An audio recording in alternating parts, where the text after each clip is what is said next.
अभी जो प्रदीप जी ने राहुल जी की बात कही, स्मरण हुआ है जब हुकुम काका ने आके समाचार दिया कि राहुल जी के मन में जागी है जिज्ञासा कि मैं जैन धर्म को समझूं और मुझे छोटे से समय में जैन धर्म अच्छी तरह समझ में आ जाए। मैंने एक राजनीतिक को, एक मूर्ख को समझाना सरल है और ज्ञानी को तो समझाने की ज्यादा जरूरत होती नहीं, लेकिन राजनीतिक ना तो ज्ञानियों में आता है और ना मूर्खों में आता है। राजनेता के लिए समझाना और धर्म की बात बहुत डिफिकल्ट होती है। फिर हमने हमारे संस्थान के अधिष्ठाता थे रतन लाल जी बेनाडा, आगरा वाले, उनको मैंने बुलाया और 2 दिन तक मैंने उनको पढ़ाया जिससे शिक्षण, और 2 दिन को उनको पढ़ा करके उनको टिप्स दिए कि देखो अपना मूल उद्देश्य है कि उनको अहिंसा और सत्य की महिमा समझ में आना चाहिए। गांधी जी को तो वो जानते हैं, लेकिन गांधी जी जिस सत्य अहिंसा के बल पर राष्ट्र को आजाद कराया उस स्वरूप को वो नहीं जानते।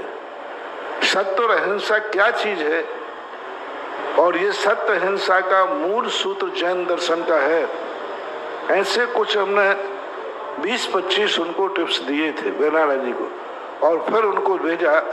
उन्होंने कम से कम 10 से 15 दिन का समय दिया। रेगुलर पर जितनी चर्चाएं आप लोग राहुल जी के संबंध में करते हैं, जैसा आप लोग समझते हैं वैसे राहुल जी नहीं। राहुल जी बहुत संवेदनशील आदमी है। उनका जो बेनाडा जी के प्रति जो उन्होंने उनको रिस्पेक्ट दिया, मानो जैन धर्म के गुरु को रिस्पेक्ट दिया। जब उन्होंने बताया कि हम गुरु नहीं, हम तो गुरुओं के भक्त हैं, विद्वान हैं, और जब दिगंबर जैन मुनि की चर्या बताई तो स्तब्ध रह के गए कि क्या भारत में या इस युग में आज भी ऐसे साधु साधना करते हैं? क्या सत्य अहिंसा का इतना भी है? तो ये सारे तत्व उन्होंने, और बेनाडा जी ने कहा मैंने भी विद्यार्थी बहुत देखे, होमवर्क में ना जाने कितने लोग बदमाशी कर देते हैं, लेकिन 15 दिन के अंदर जो होमवर्क था, एक भी होमवर्क में राहुल जी फेल नहीं हुए। जय हो। आज जो उन्होंने पढ़ाया, कल दूसरे दिन उन्होंने पूछा कि साहब मैंने कल ही बताया था आपको, तो उन्होंने तुरंत कहा हाँ मैं बताऊं आपने क्या बताया था।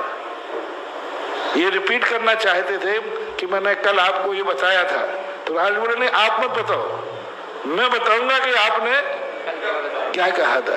तो इतनी रुचि से उन्होंने पढ़ा, 3 बार पढ़ते थे, तीनों बार उनकी क्लास थी। कि देखो टाइम मेरे पास कम है, मैंने 15 थी 45 पीरियड मान लो अपन। हाँ, और बिल्कुल मोबाइल को जिस समय पढ़ाई थी उन्होंने कहा कोई फोन अटेंड नहीं, कोई मोबाइल नहीं, बीच में पानी नहीं, कुछ नहीं, बिल्कुल ऐसे साइलेंट होकर 1.5 घंटे लगभग उन्होंने रेगुलर बैठ के पढ़ाई की। बेनाडा जी ने उनकी रुचि, और इतनी रुचि से उन्होंने सुना तो मुझे बहुत अच्छा लगा। हो सकता है दिगंबर मुनि की वही पदयात्रा कि दिगंबर मुनि रेगुलर इतने किलोमीटर चल जाते। बोले हाँ, तो हो सकता है उसी पदयात्रा के संस्कार में आज उन्हें भारत की पूरी पदयात्रा करने का और होना चाहिए। जो नेता राष्ट्र पर राज्य करते हैं उस माँ भूमि के लिए एक बार अपने पैरों से नापना चाहिए। मैं तो इसका समर्थन करता हूँ। गाड़ियों में, हवाई जहाजों में बैठकर देश को देखना और पैरों से चलकर के देश को देखना बहुत बड़ी परंपरा है।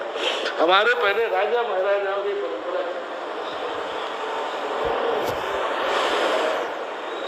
एक बार अकबर ने 16वीं शताब्दी के अंदर ये बात कही, अकबर ने, कि मैं अपने पूरे राज्य को रथ से नहीं पैरों से नापना चाहता। और अकबर ने पदयात्रा शुरू की दिल्ली से, उसके राजस्थान के सांगानेर के मंदिर में शिलालेख पाया गया। यहाँ अकबर बादशाह ने पद यात्रा करके किया। तो ये एक अच्छे लक्षण है कि राज्य की भूमि को यदि राजनेता लोग अपने पैरों से नापते हैं, पैरों से चलते हैं, और पैरों से चलते समय जो आजू बाजू गांव दिखते हैं, उनकी वो शक्लें, दोनों तरफ से कांटों की बाढ़, छोटी सी गली और आजू बाजू उनकी खेती, वो देख करके क्या मजा आता है। अभी देवगढ़ के नीचे उतर रहा था, एक गड़ौली गांव पड़ा, दृश्य देख करके एकदम रोमांचित हो गया। कुछ नहीं, कहाँ लोग बसे हुए, कहाँ तुम लोग यहाँ गाड़ियों में घूम रहे हो, कहाँ बोलो, कुछ नहीं, गाड़ी भी नहीं जा सकती, कुछ नहीं जा सकता। और खेतों में झोपड़ियां बनाए हैं, इधर पहाड़, आगे नदी आती है।